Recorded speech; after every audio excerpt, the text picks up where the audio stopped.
আমি আলহামদুলিল্লাহ মুসলিম, এবং আমি একজন মুসলিম নারী। একটা মুসলমান মেয়েকে কতটা সম্মানের জায়গায় রাখছে জানেন? আপনার চিন্তারও বাইরে। আপনাদের মতো মানে কি বলবো, অত নোংরা চিন্তা ভাবনার জায়গায় মেয়েদের রাখে না। যে মেয়েদের একটা সেন্সিটিভ সময়, যেটা হচ্ছে কিনা প্রত্যেকটা মেয়েরা এত পরিমাণ সেই সময়টায় কষ্ট করে, যেটা আমি আজকে মুখ দিয়ে বলতে বাধ্য হচ্ছি, যেটা নাকি প্রত্যেকটা মেয়ের না হইলে সে মা হইতে পারবে না। সেই সময়টা আপনারা মেয়েদের সঙ্গে কি করেন? সেই মেয়েটাকে আলাদা ঘরে রাখেন, কোনো জিনিস ছুঁইতে দেন না।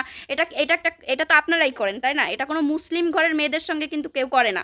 যে তোর এই সমস্যা হয়েছে, তুই এইখানে বসতে পারবি না, তুই আজকে আমাদের কাছে শুইতে পারবি না, আমাদের সাথে বসে খাইতে পারবি না। আলহামদুলিল্লাহ, সে জায়গা থেকে আমি অনেক গর্বিত।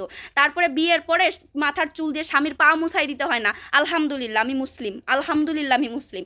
আমি বুকে হাত দিয়ে বলতেছি আমি মুসলিম। আল্লাহ আমাকে হিদায়ত করছে। সব থেকে আল্লাহর কাছে এটাই হচ্ছে আমার বড় পাওয়া। আল্লাহ সবাইকে হিদায়ত দেয় না, বুঝছেন?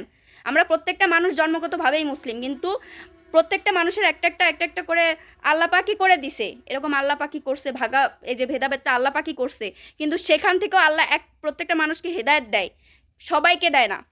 আল্লাহ আমাকে হিদায়ত দিছে, আলহামদুলিল্লাহ। আপনারা সবাই আমার জন্য দোয়া করবেন। আর আপনাদের কোনো জ্ঞানের আমার দরকার নেই। আপনার ভালো লাগবে না, আপনি আমাকে দেখবেন না। আপনার আমি দেখতে বলি নাই আমারে। আমার ব্যক্তিগত কথা, আমার যা মন চায় আমি তাই বলবো, সেটা আমার ব্যাপার। ঠিক আছে? এখানে আপনাকে বলার জন্য আমি ডাকি নাই, বা আপনার আপনার কথা শোনার জন্য আমি একদম প্রস্তুত না, বুঝছেন?